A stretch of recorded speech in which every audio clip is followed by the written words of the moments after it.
In this parable.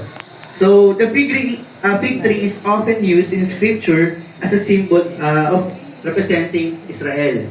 So yan, kapag mo sinabi in their time na fruitful yung fig tree, it symbolizes blessings, prosperity, and spiritual healthy nation under God's favor. So basically, pag unfruitful naman or the barren fig tree, it's the opposite. No? It symbolizes judgment, rejection, and spiritual deadness. So hindi lang siya about sa Israel, but it can be applied sa atin rin ho, no? And right now, siguro, sabihin niyo muna sarili niyo, fig tree namin, Lord God, sa paglabas namin sa lugar na ito, maalala namin, Lord God, that you expect continue to us, oh God, yung patuloy na kalakasan at pinagkakaloob niyo sa bawat isa, provision, Panginoon, kagalingan, sa anumang sakit at karamdaman, reconciliation, kung meron mang mga hindi pagkakaunawaan sa pamilya, tulungan mo kami. Lord God, even 8 to 10 a.m. and second service from 10:30 a.m. to 12:30 p.m. Come and be refreshed in God's presence. Start your week in prayer. Our prayer meeting happens every Monday at 4 p.m. Join us every Friday at 6 p.m. for our youth service, a time to grow, connect, and encounter God together. Stay connected with us online, messages, and more from our church family. Praise God. Dadako po tayo sa ating kailang announcements. Yung pong mga nag-undergo ng Call to Joy ay nananawagan po kami na pakikumpleto po yung mga OJT requirements para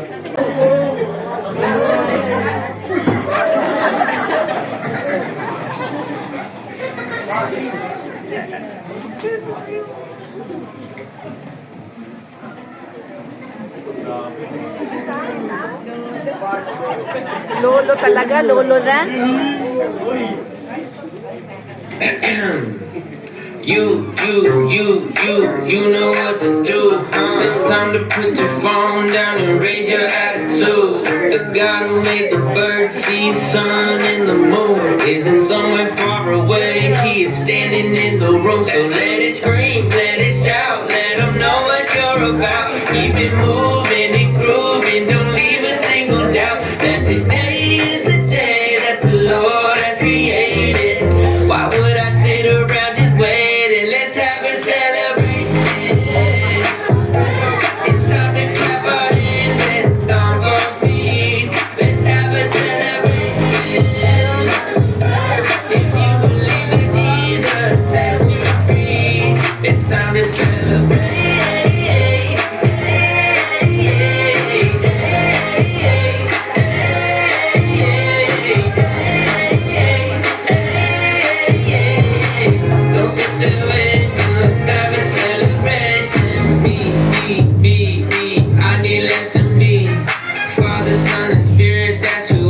G.O.D.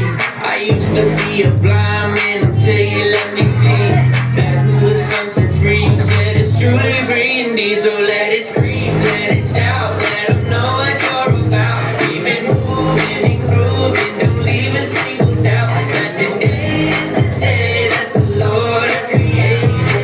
Why would I sit around just waiting? Let's have a celebration.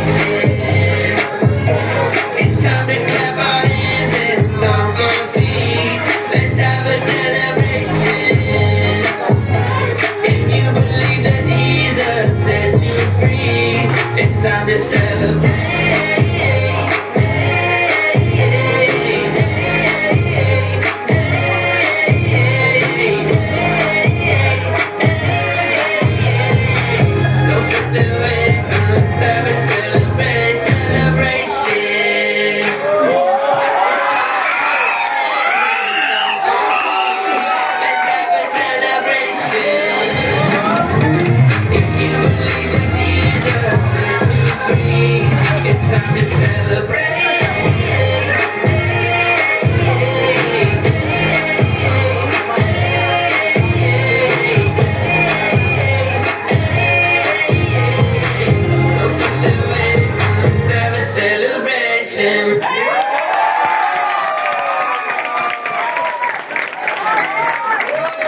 po sa inyong buhay na kayo po ay kabahagi ng ating gawain dyan sa JRNSN.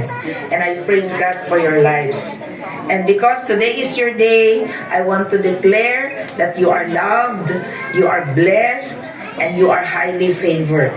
At gusto ko po sabihin sa inyo that you are saved. Saved when you receive Jesus, hindi po pag akyat nyo sa langit, you are saved. No. Dito pa lang sa lupa, you are already saved by the blood of Jesus at the cross, and you are continuously being sanctified and consecrated in the name of Jesus and to glorification. Yung salvation po natin, pag-akyat natin sa langit, ang tawag po doon glorification. Pero habang nandito tayo sa lupa, we are being sanctified. At alam niyo kung sinong ginagamit ang Lord para tayo po ay lalo pang maging holy and sanctified. Walang iba kundi ang ating pong mga asawa. Yes, you heard it right. Yung inyong pong mga anak, yung inyo pong mga malalapit sa buhay, binibigyan kayo ng Panginoon ng ganyang mga taong nagmamahal sa inyo for you to be loved, to be blessed, to be rebuked, to be corrected, and that you may be found holy every day. Yan po ang nais ng Panginoon. And I urge you, brothers, that you would be willing to always surrender your hearts, your lives to the Lord every day. A life of surrender, a life of repentance, a life of being holy and made holy every day. So, maraming salamat.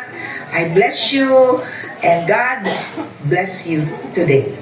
Lord, ito lang dito ngayon. Lord, I pray, Lord, na patuloy, Panginoon, na dinggin mo po yung mga panalangin nila, Lord God, para sa kanilang mga pamilya, Father God.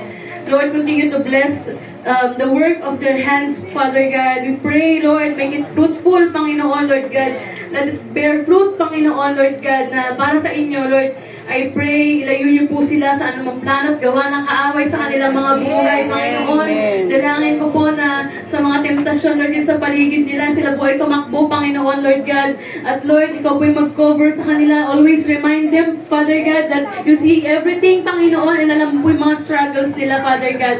And Lord, kung ano man po yung mga pinagdaraanan nila sa kanilang mga buhay, Panginoon, Lord, kung financial man po ba ito, Lord God, health man po ba ito, Panginoon, Lord God, or yung mga relationship po nila sa kanilang mga pamilya, Panginoon, I pray, Lord, na ikaw po yung mag-ayos nito, Lord God, restore, Lord God, yung health nila, Panginoon, give them healing, Panginoon, Lord, yung relationship nila, ikaw po yung mag-restore, Lord, we pray, Panginoon, for your provision, Panginoon, sa kanilang pamilya, Panginoon, dinggin mo po yung mga panalangin nila para sa kanilang mga asawa at mga anak, Panginoon, Lord God, ikaw po yung magbigay sa kanila, Panginoon, ng guidance, Lord God, kung paano po nila itataguyod yung kanilang pamilya, Lord. You have given them, Panginoon, yung, I know hindi madali, Panginoon, yung responsibility nila, Father God, but I pray, Panginoon, with your help, Panginoon, makayanan po nila, Lord, maging mabuti po silang mga ama, Lord, sa kanilang mga anak, at mabuting asawa, Panginoon. Salamat po, Father God, sa kanilang mga buhay. I pray, Lord, na, yung mga blessing, Lord God, na matatanggap nila, patuloy, Lord God, na ikaw, Panginoon, yung magturo sa kanila kung paano po sila magiging steward, good steward, Panginoon, sa mga bagay na ito.